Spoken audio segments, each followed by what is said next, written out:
Hello, all. Thank you for joining us again on the Almost Brothers podcast. Hey, will you do us a favor? If this podcast has meant something to you and encouraged you, will you consider becoming a monthly supporter? You could do $3, $5, $8, or $10 a month. What this does is this helps financially support the podcast so that we can continue to put out content and help better serve you. So if you would, down in the show notes, you can click the link, support, and become a monthly member. We love you. New episode coming your way. Hello, everybody. Welcome to another episode of the Almost Brothers podcast. On today's episode, we're going to be talking about transitioning. How do you handle it? Maybe it's something that you didn't expect. Maybe it's something that you did expect. Sometimes life hands us lemons, and you got to make orange juice out of them. Coming up.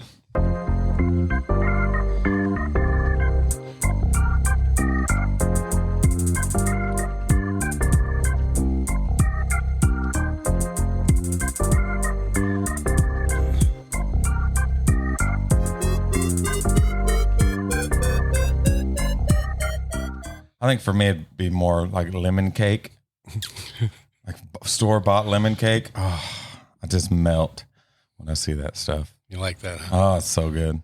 Only thing better is carrot cake. You put I love carrot cake, bro. I love it. Like I will smash a carrot cake. Don't you get carrot cake for your birthday? Absolutely. Yeah, that's what that. And I'm not really a cake person. I'm not either. Yeah. It's got to be very specific types of cake, but carrot cake is that one that's probably my favorite dessert all around. But anyway, welcome. What's up? Welcome to another episode of the Almost Brothers podcast. Great to be here with y'all. Yes. As always. Beautiful day out there. Yes, it is. Man, it's nice. I think it's supposed to be the hottest day today of the week, right? I think so. Ooh, it's only better. It's not even 80. Yeah. I love it. That's what, when I walk out, that's what I was telling Jamie. I get a little excited. Like this type of year, or this time of year, you can't wipe a smile off my face. Like just walking outside, it's nice and cold. It's like,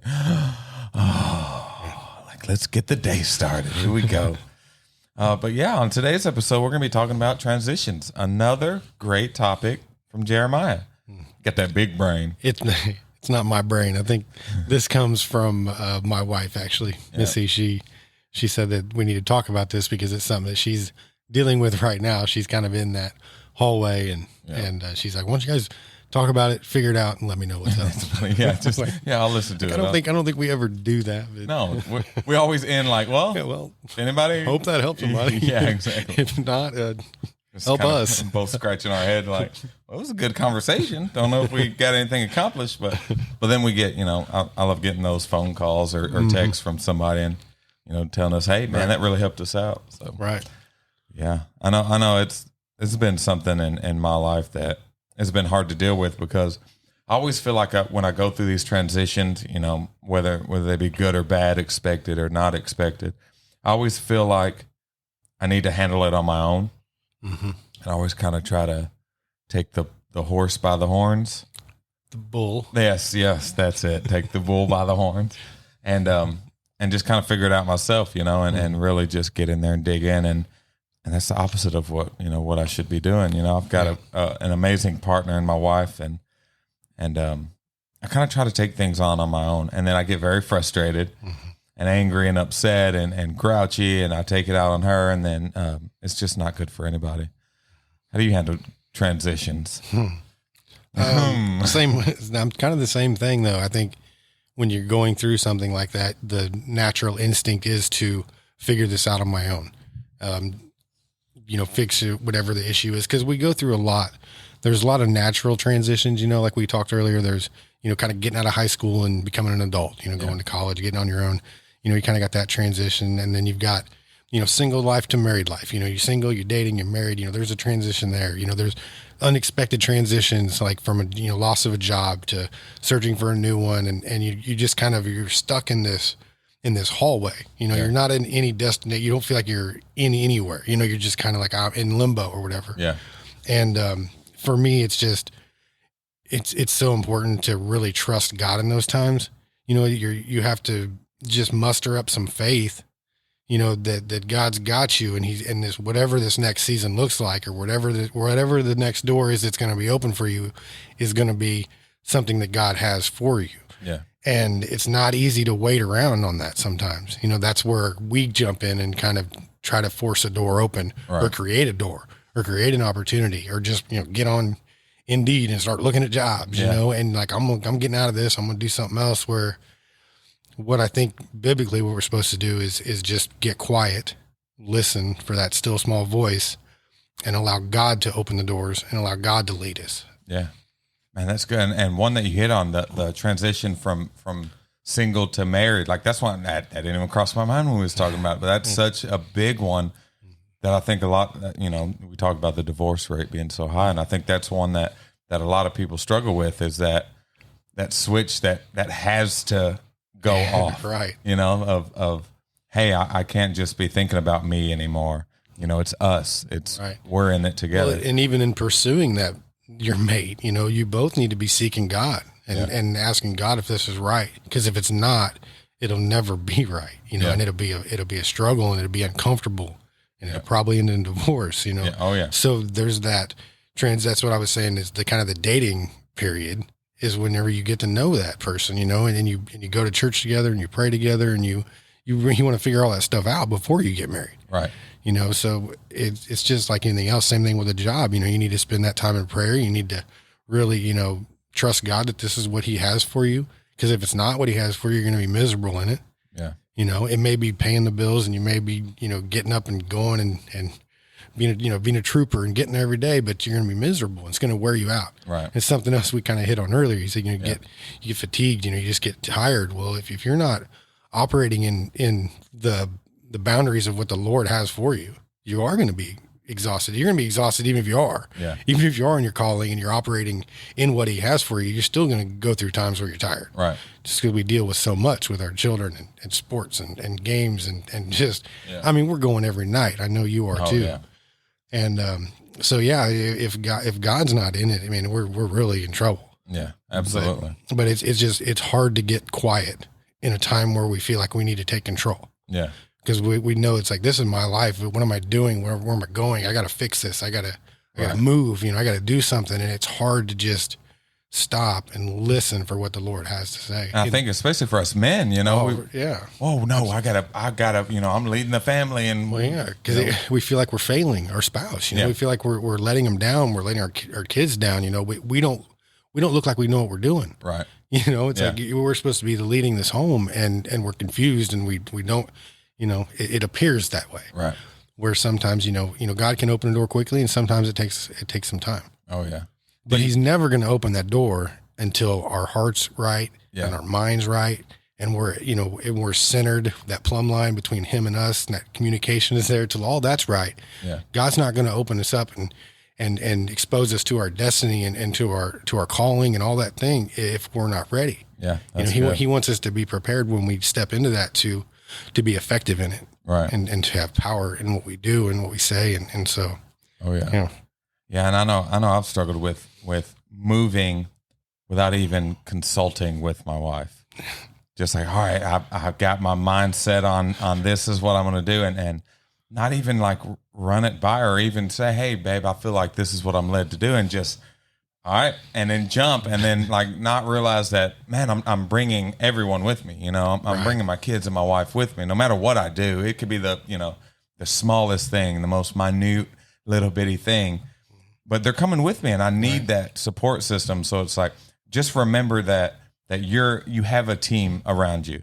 You know, Jeremiah, I need to start coming to you more. Just like, hey, you know, this is what I'm working on, you know, just for some encouragement, which, you know, you have to be careful who you tell that. You don't just tell everybody, that's right, you know, what God's laid on your heart, or you know, your dreams or aspirations or anything like that, using them big words today.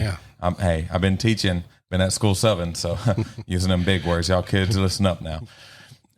But we really do. We need to know that we're bringing them along with us, and we need that support. You know, even if we know that this is where God has us to be, you know, tell our wives, let them know, like, let them feel a part of it. I know I've felt in that a lot. And I daily, weekly struggle on that. Just kind of including her in some of these decisions, because I feel like I've got so much going on that I don't have the time to stop and let her know every single thing. You know, this was kind of one of our discussions a few weeks ago, me and her, is that, you know, there'll be things happening that I don't tell her about. Like, but babe, like if I told you everything that I had going on every day, like you would go insane. I know.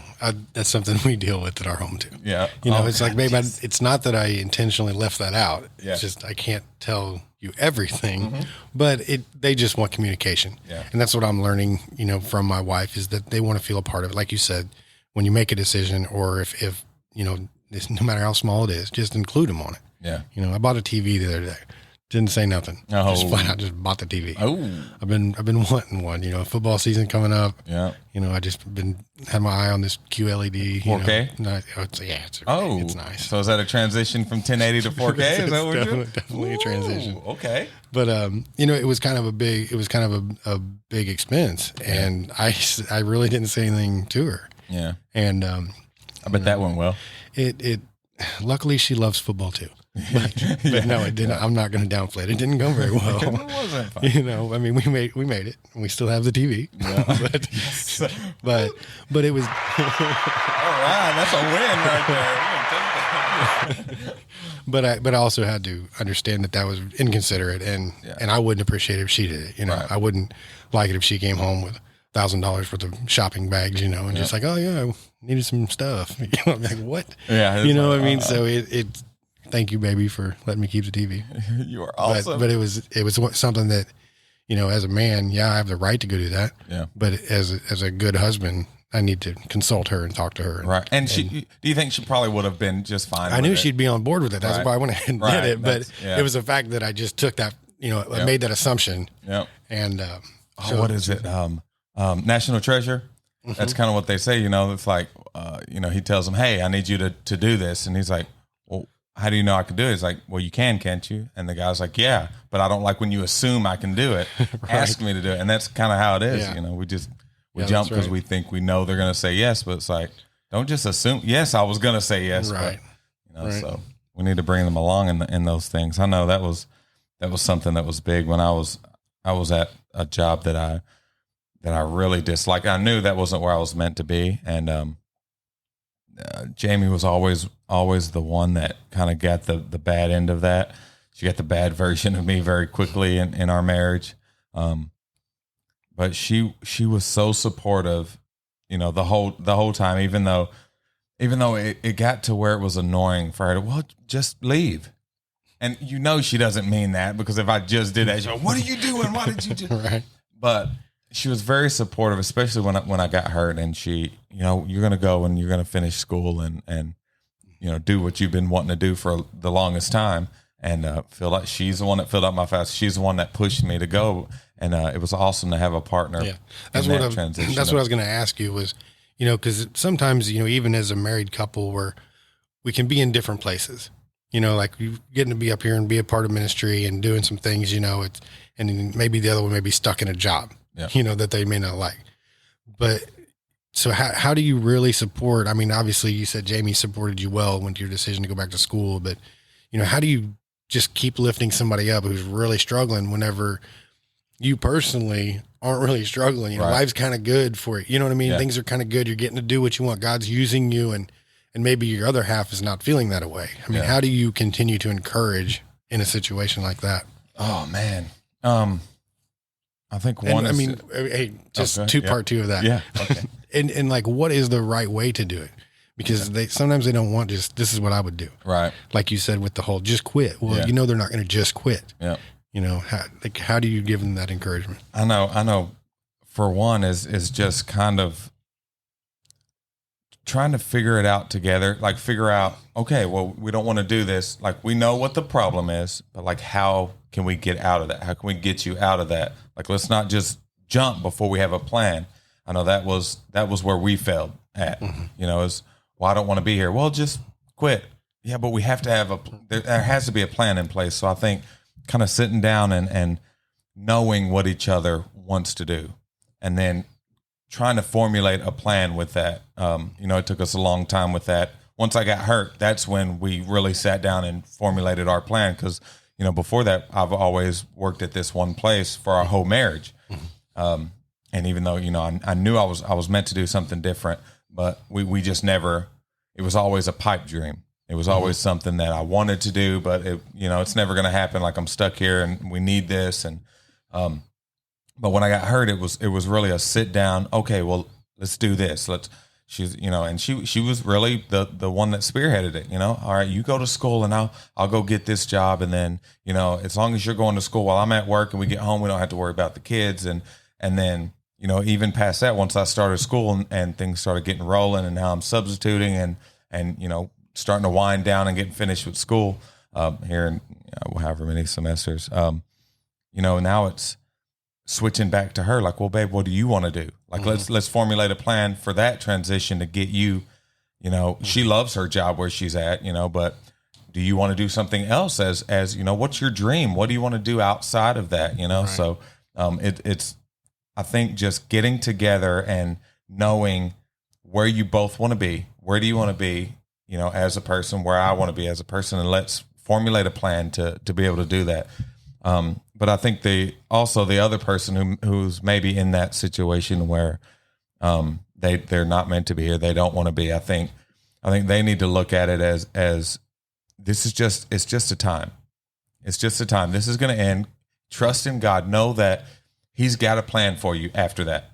So just trust in that. Just use that time that you have in this place, that maybe you don't want to be, or that you're not meant to be. You may love where you're at, but you just know that's not where you're meant to be. Right.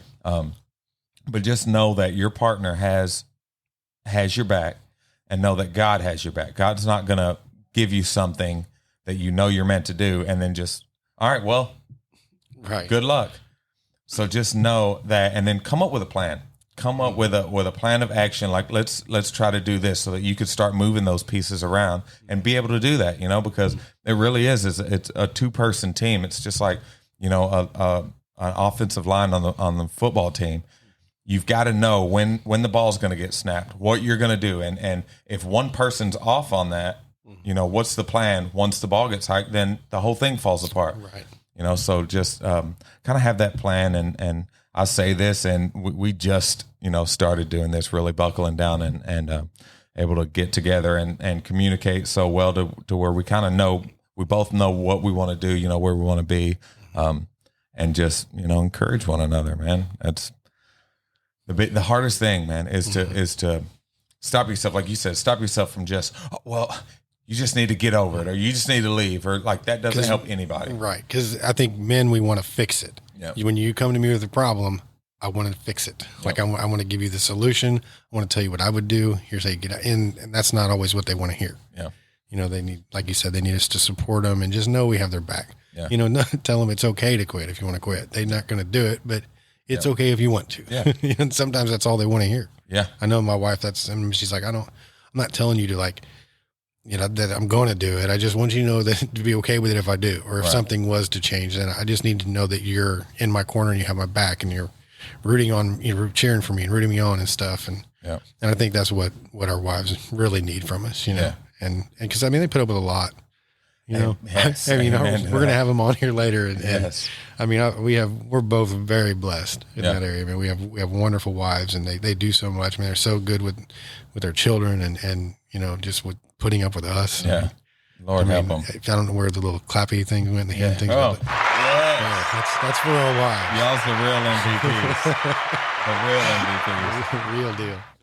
Yeah, they're man, and sometimes I don't understand where their strength comes from with those two, just because I know both of our past, we've talked about it, and we've even off the air, we've talked about it a lot with each other, and just them seeing the best in us, seeing who we can be, and kind of pushing us to be that, pushing us to who God has called us to be, is that in itself is such a gift to be able to do. And I know the best thing I remember, when I got fired, it was kind of a mutual thing, but when I got fired from this job that I'd had for over a decade, and I remember like I didn't know what we were going to do. Now neither one of us have a job. We got 3 kids. Like, how are we going to do this? And I remember the best thing that she could have said. The timing was, everything. She just said, "Babe, we'll get through it. We'll figure this out. One way or another, we'll figure it out. And that was the greatest thing. That was the biggest weight lifted off. Because like you said, I felt like a failure. You know, I couldn't physically just go out and get another job. Like I was hurt and I didn't know, you know, what we're going to do. But that alone just kind of eased things a little bit and really showed me that, man, she's got my back in, out, rough, you know, Right. which I already knew, of course. But that, and on top of Dad, Frank the Tank, he was gone most of our childhood because he was serving our country. You know, he sacrificed a lot. And when that happened, when I lost my job that same day before the day was out, he called and he said, I don't want you to worry about a thing. You tell me any bill you've got, you know, I've got you. And even in his struggling, you know, he was struggling financially. He helped us stay afloat for those 2 months while Jamie was finding a job and school was getting going. So, and that's the earthly Father. So how much greater things does our Heavenly Father do for us? Come on. And we've been talking about the natural here a lot, but there's also, you know, spiritual transitions that we go through. You know, it's part of our sanctification process. You know, there's trials that we come upon, and there's things that we go through sometimes where we feel like we're really just isolated and alone. And I think God allows us to go through these things to teach us something. Yeah. So there's also, you know, we've talked, like I said, we talked about the natural types, but there's also that spiritual transition. And I've been through, it seems like several in the last few years. You know, I went from never being in church at all. You know, basically, I mean, I always believed in God. Yeah. You know, but I was never active in a church or anything like that for a long time. And so, you know, when I came back, it was like, it was just kind of like a starting over. Yeah. You know, I remember like rededicating my life to the Lord and asking forgiveness and repenting of some things, and then continued to have to repent of some more things, and then continue to repent of some more things. I mean, it was a process, you know, but through each one of those stages, you know, whether it was in Teen Challenge and what I went through there, or getting out and learning how to kind of walk out some of the stuff that I'd learned in the real world without that, you know, that hand over me, you know, telling me, you know, kind of do this, don't do that. But now I have freedom to make these choices on my own, you know? And so there's been a lot of transitions in there from going from, you know, doing what the Lord tells me to do because of, out of fear of, you know, the blessing stopping, you know, to now kind of doing things that is motivated from love, you know, and appreciation for what He's already done for me. You know, God didn't have to do another thing for me ever. Right. He's already done enough for me to praise Him every day. So from now, it's like, it's a motivation of love where, you know, maybe it used to be out of fear or whatever. And so there's just a lot of transitions I think we go through spiritually too. Yeah. You know, and they're every bit as real as the ones we go through with our work and school and kids and everything else. Oh, absolutely. Do you ever feel spirit? I know this has happened so many times, and it's like every time I freak out every time. Do you ever feel like God just disappears and just leaves you like standing in the middle of a field, just like, God, where did you go? Yeah. And it's like, and it seems like every time that happens, you feel so alone and isolated, but something great comes out of it on the other end. It's like, and you always look, no matter how many times it gets done, it freaks you out every time because you're like, God, I'm praying and I'm reading my word and I just don't feel you. Your prayers are just hitting the ceiling. Yeah. You know, and I mean, I've heard people, you know, explain that a lot of different ways. You know, like most of the time it's when you're going through some sort of test. Yeah. And they say that the teacher's always quiet during the test. Yeah. And so that's good. So, yeah. I never heard that. You're kind of, you know, left to test your faith. I mean, your faith is being tested is what's going on. And, you know, I don't know exactly how it says it, but basically faith that's not tested is not really faith because you don't know where you stand until you go through a trial. That's good. Or until you face a temptation. Yeah. So you really don't know where your faith is at until it has to be activated. Yeah. So you have to use it, you know? And so, yeah, I used to like despise those times, but I'm learning to appreciate them now because like you said, there's always something on the cusp that is huge. Yeah. You know, God's getting ready to really like open up a door or getting ready to do something in your life. It doesn't always have to be a movement, you know, sometimes it can just be like the way you praised is at a different level, you know, or just maybe just the way you encounter God, like in your prayer time or in like at church when we're singing and stuff. I remember used to, I'd stand there and I kind of clap, and man, I tell you, I love getting up there now and like throwing my hands up and worshiping, and it's just like, you can feel God's presence. And, that's something that I've began to just like crave, and before it was something I always took for granted or I didn't understand it. And so I think that, I mean, I don't even really know, I'm losing my train of thought here on this, but it's always something, there's always something really good that God's got for you whenever he gets quiet. Right. Yeah. Oh yeah, absolutely. And even though you've been, I've been through this dry spell before. I know that there's something great on the end. It still doesn't make it any easier when you're in the middle of it. I just try to remind myself, I just have to try. I mean, I really do. I try to remind myself like, hey, look, there's, what it's like, once you get through this, but it's still hard. And it's always, you're in a field, for me anyway, you're in a field by yourself, just dry, just water. And you look across and just people are like swimming and just having a pool party. You're like, what, God, why is that? Like, and it's always for me like that, where I see others getting blessed and they're getting poured out on, and they're just, God's moving just so mightily in their life. And I'm just like, what is happening? Like, why? Like, what? And you start going over and making a list of, well, what did I do wrong? Okay, hold up. Like, God, why am I getting punished? And we have to realize that it's just it's a transition, like you said, of faith. Maybe it's a transition of getting you, from one level of faith to another level of faith. Maybe it's a transition of moving you, into a different position. Maybe it's, you're getting a promotion or something like that. And God's really trying to get you to trust him before this new process begins to happen. And that seems to always be the thing for me is faith-based. It's always, all right, Michael, like, you're going to be out here on the ledge now. I'll be back.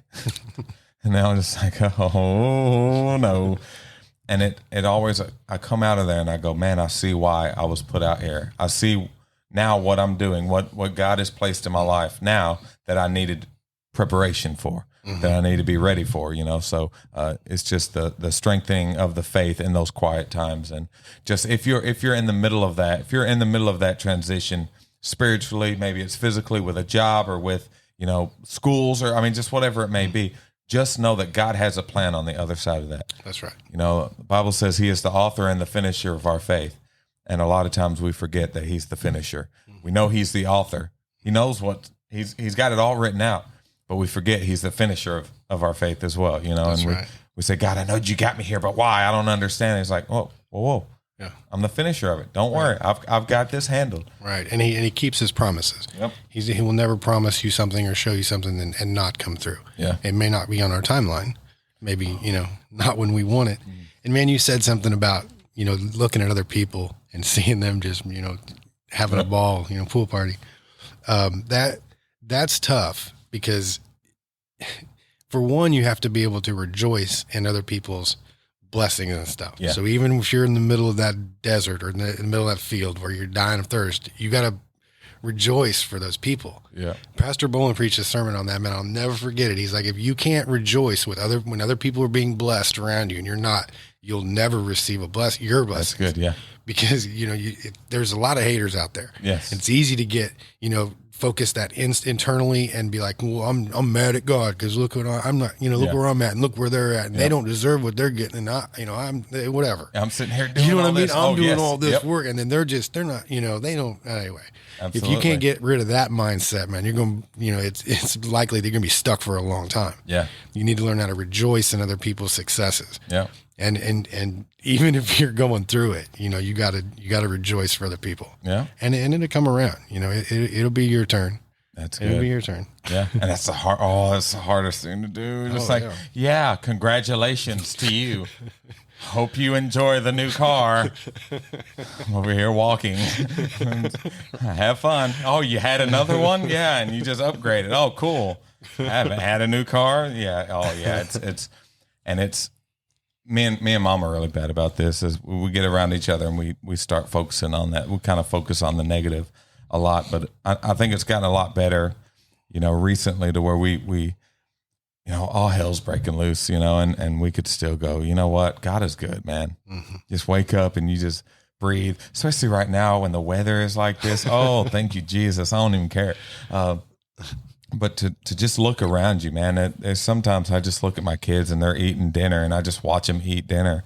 It's like, God, thank you for blessing me with such amazing kids that I'm just so overjoyed and overwhelmed at God's grace and his love and all those things that we overlook, It's like, oh God, you're so awesome. What was it? A chick off of Hillsong. I love watching this interview where she just starts crying. The guy's like, the guy that's interviewing her, she's just like, I just love talking about Jesus. And just, it's nothing, nothing crazy. It's just his love and his grace. And it's just awesome. We overlook it in those transitional periods, man, because they're tough. Yep. We don't know where they're going. Like you said, in the hall, that's a good thought, a good picture of being in the hallway and not knowing, where am I supposed to go? Am I going the right way? Am I supposed to go back this way? Like, yeah, I've heard it explained one time that, it's kind of like you got your living room, it's a destination. You got the kitchen. It's a place where you hang out, your bedroom, but the hallway is just the hallway. Yeah. It's a transitional corridor between rooms. Yeah. And nobody wants to live in the hallway. Oh, that's you don't good. want to. You want to set up shop in the hallway. You don't want to roll your bed out in there and stay in a hallway. Yeah. Typically there's no windows. Yeah. It's just a bunch of doors and a. Anyhow, that's good. No one wants to live there. That's right. And sometimes it feels like you're there a lot longer than you want to be. Yeah. And it's not comfortable. Yeah. Because it's not meant to be comfortable, because it is a place where growth is taking place and movement's taking place and change is taking place. Yeah, man, that's good. So if you find yourself in that hallway, man, find us on Facebook. Let us know. Hopefully this episode touches you and moves you and lets you know that you're not alone in that situation. Oh, man. We all go through it. Oh man. Some of us harder than others, because we are so stubborn and so hard headed and we get stuck in that. Where's the door? Get stuck. I don't know what movie that's off of. Sometimes these quotes just roll out. But we also have a little guest in studio with us. You want to move your chair up? He's been begging every week to get on here with us. So today we're gonna have him on here. Here, put these on. I'm excited about this. Oh yes, which eventually we're gonna get him and Max on together, and that's gonna be just the best thing ever. So what's up, buddy? You got to get right up there. How you doing? Good. How was school today? Good. Good. Can you hear yourself? Yeah. Nice. So it was good. What did you do? What did you play on the playground? I played on the swings and basketball. I was about to say, I know you've been playing basketball. You've been doing good. I seen a video of him playing basketball the other day. Yeah. Knocking them down. That one that you made in the youth room? Yeah. Yeah. What made you think of doing that? He texted to me and everything. I'm like, okay, I see you, buddy. Says, look, Dad, look what I can do. Yeah. What are y'all learning in kids' church? The Spirit of God. Oh, yeah. Fruits of the Spirit? Yeah, that's it. Yeah. And then he announced this past Sunday that he's wanting to get baptized. Oh, that's awesome. Isn't that right? I was so excited when they came and told me that. How do you like your new teachers? Good. Yeah? Pretty awesome? Yeah. Yeah? What else you got to say? And tell them about your YouTube channel? Yeah. What is it? Z Simmons Gaming. What is it? Z Simmons Gaming. What do you do on there? Play Fortnite, play Minecraft, and play Roblox. Nice. Cool. Well, you got anything else you want to say, bud? He still got his mask on from today. He's so goofy. I love this kid, man. You're such a good kid. Love you, buddy. Love you. I got that recorded. Boom. Got that on there. Got that on there. All right, buddy. Well, we'll see you later, all right? Okay. Love you. How cool. Well, you got any last burning thoughts? No, man. I'm just glad to be here with you as always, man. Excited. Yep. All right. Well, hey, thank you everybody for joining us. Once again, this has been Michael and Jeremiah on the Almost Brothers podcast. Remember, if you don't have a home church, come check us out at the Lighthouse in Dexter, 8:30 outside under the tent, 10 o'clock inside. Love y'all. And always remember, if life gives you lemons, Make orange juice. make orange.